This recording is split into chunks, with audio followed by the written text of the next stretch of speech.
Good morning everyone student. पिछले video में जो बेसिक वर्क का वीडियो था बेसिक इंग्लिश का, उसमें हम वर्क के बारे में डिस्कस कर रहे थे।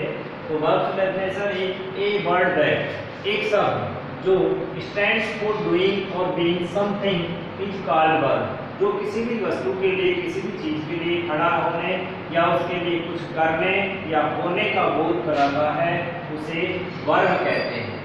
अब हम वर्ब पिछले वीडियो में हमने पढ़ी थी कि वर्ब दो प्रकार की होती है, ऑक्सिलरी वर्ब और मेन वर्ब। तो ऑक्सिलरी वर्ब पिछले वीडियो के अंदर जो प्लेलिस्ट में मैंने डाल रखी है उसके अंदर देख लीजिए। और सेकंड जो हमारी है मेन वर्ब, ये मेन वर्ब के बारे में आज हम डिस्कस कर रहे हैं। अब मेन वर्ब तीन पार्ट्स में, जितने भी डिक्शनरी है, डिक्शनरी के अंदर टोटल जितना भी है उसको सभी को एक प्रारूप में हमने दिया है कि ए, बी और सी तीन प्रकार में हमने बांटा है, रेगुलर वर्ब और इर्रेगुलर वर्ब। ए में हमने दो पार्ट बनाए हैं, रेगुलर और इर्रेगुलर। बी है ट्रांजिटिव और इंट्रांजिटिव और सी है फिनाइट और इनफिनाइट। अब हमारे सामने हम पहला जो ए है इसको रेगुलर और इर्रेगुलर को लेकर के चलते हैं। तो ये कौन सी होती है? ईट, एट, ईटन, ईटिंग, ईट्स। ये चार पांच फॉर्म होती हैं वर्ब की। इन फॉर्म्स के अनुसार ईट है वो फर्स्ट फॉर्म है, eat second, eaten third, eating fourth और ईट्स ऐसे एस लगाने पर वो फिफ्थ फॉर्म बन जाती है।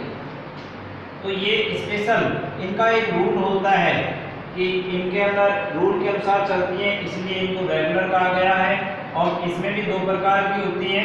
तो एक तो जिससे जो फॉर्म है उसके सेकंड और थर्ड फॉर्म के अंदर ईडी लगा करके बनाया जाता है, जैसे प्ले है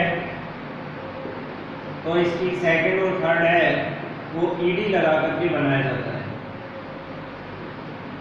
और सेकंड है ईट, एट, ईटन, स्पीक, स्पोकन, इस प्रकार से तैयार की जाती है। ये तो हो गए रेगुलर के। अब सेकंड हमारे सामने आता है इर्रेगुलर। इर्रेगुलर है cut, cut, cut, cutting and cuts. इसमें देखिए तीन है, यहाँ तक भी तीनों फॉर्म सेम है, इनमें कोई परिवर्तन नहीं है। और थर्ड फोर्थ फॉर्म आती है कटिंग। तो इस कटिंग के अंदर हमारे सामने यहाँ प्रॉब्लम आ रही है कि सर इसके अंदर आईएनजी भी लगा है। इसमें आईएनजी लगाने से पहले हमने जो टी है इसको डबल कर दिया, बल्कि ऊपर नहीं किया। तो इसके लिए एक रूल आता है कि जिस वाक्य का अंतिम अक्षर एक कॉन्सोनेंट, ये ध्यान देना है कि यहाँ पर एक कॉन्सोनेंट है, एक कॉन्सोनेंट हो तथा उससे पहले एक वोवल हो। तो कट के अंदर लास्ट में कॉन्सोनेंट है एक टी और उससे पहले एक वोवल है यू। तो इससे पहले क्या होगा, यदि कॉन्सोनेंट से पहले एक वोवल है तो उस कॉन्सोनेंट को आईएनजी लगाने से पहले डबल कर देते हैं, उससे पहले डबल कर देते हैं। इसीलिए हमने यहाँ टी को डबल किया है। दुनिया का कोई भी ऐसा रूल नहीं है कि भाई इसके अंदर अब आप कहोगे कि यहाँ पर सर यहाँ पर भी टी से पहले वोवल आ रहा है लेकिन यहाँ पर डबल वोवल है, ई ए दोनों वोवल है, इसलिए इसके अंदर ये रूल लागू नहीं होता है। जहाँ सिंगल वोवल है कॉन्सोनेंट से पहले वहाँ ये रूल लागू होंगे। इसके कुछ उदाहरण मैं आपको बताता हूँ। जैसे पुट है तो पुट की भी यही रहेगी।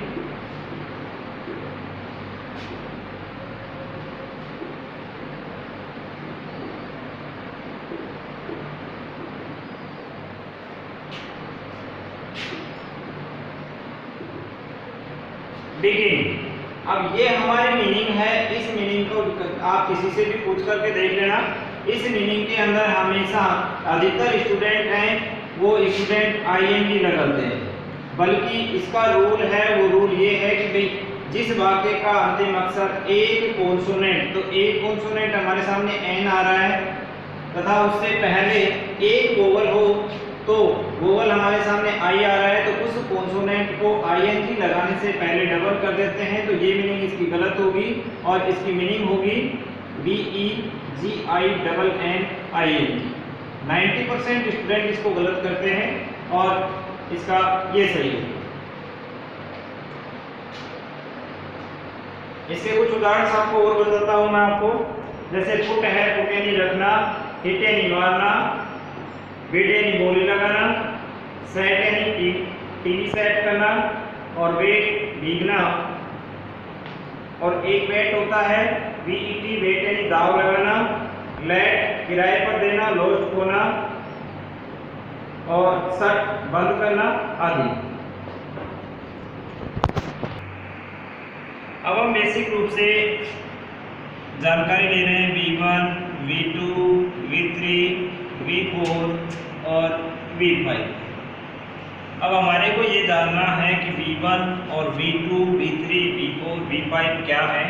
तो V1 है ये हमारा प्लूरल वर्ब, और साथ में प्रेजेंट टेंस भी है, प्रेजेंट का है और प्लूरल वर्ब भी है। V2 है ये पास्ट का है, ये परफेक्ट, और V4 कंटिन्यूअस, और V5 सिंगुलर प्लस के अंदर प्रेजेंट। ये हमारा प्रेजेंट का है, ये दो प्रेजेंट के शो हो रहे हैं, यहाँ भी प्रेजेंट है और यहाँ भी प्रेजेंट है।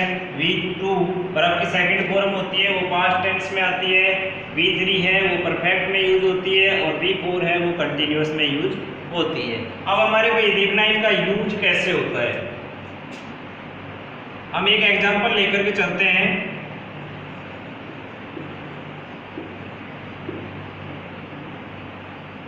She goes to school। यहाँ पर हमारे सामने गोज है तो ये V5 है। अब V5 हमारे सामने है तो V5 में कैसी वर्ब है, सिंगुलर वर्ब। तो सिंगुलर वर्ब का प्रयोग किसके साथ होता है, जहाँ सिंगुलर सब्जेक्ट है, सी है, ये सिंगुलर है, सिंगुलर सब्जेक्ट के साथ सिंगुलर वर्ब और प्लूरल वर्ब के साथ प्लूरल वर्ब।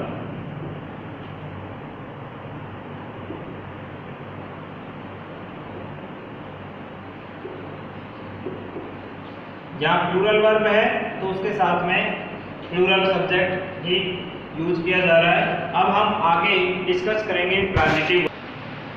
सेकंड हमारा आता है मैन वर्ब का सेकंड पार्ट है बी में आता है ट्रांजिटिव वर्ब और इंट्रांजिटिव वर्ब। इसमें फर्स्ट हम लेते हैं ट्रांजिटिव वर्ब।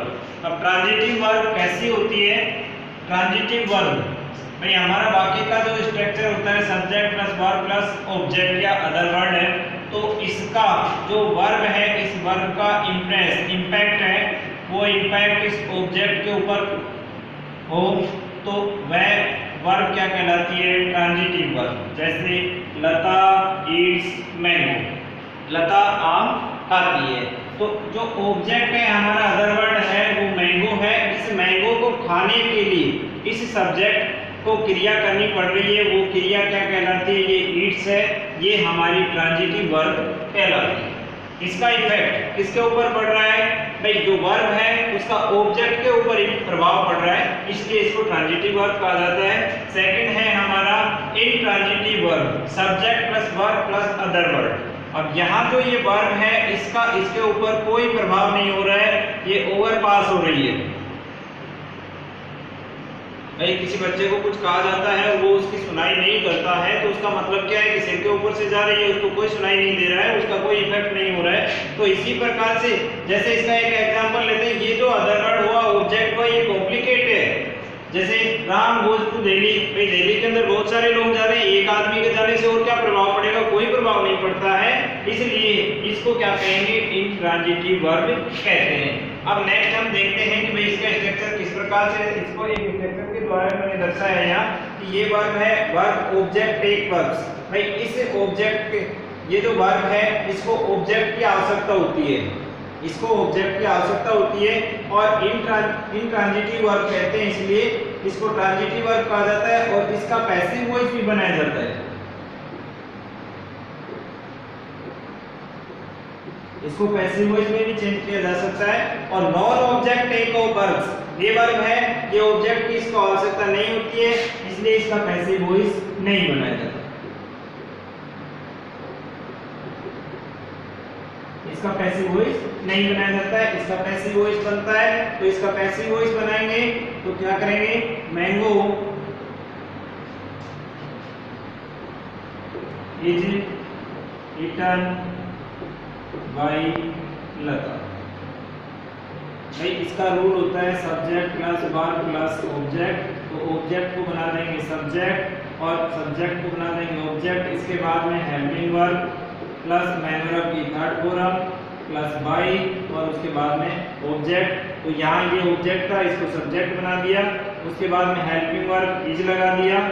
यहाँ पर ईटन मैन वर्ब की थर्ड फॉर्म है, बाय का प्रयोग करके और सब्जेक्ट को बना दिया ऑब्जेक्ट। इस प्रकार से इसका तो हम जो ट्रांजिटिव वर्ब है इसका पैसिव वॉइस बना सकते हैं, लेकिन जो नॉन ट्रांजिटिव है, इंट्रांजिटिव है, इसका हम पैसिव वॉइस नहीं बना सकते। तो यहाँ हम इसको ऑब्जेक्ट है, इस ऑब्जेक्ट को सब्जेक्ट नहीं बनाया जा सकता, इसलिए इसका पैसिव वॉइस नहीं बनता है। अब थर्ड हमारा आता है इनाइट और इंफिनाइट। ये अगले वीडियो में हम अध्ययन करेंगे, डिस्कस करेंगे।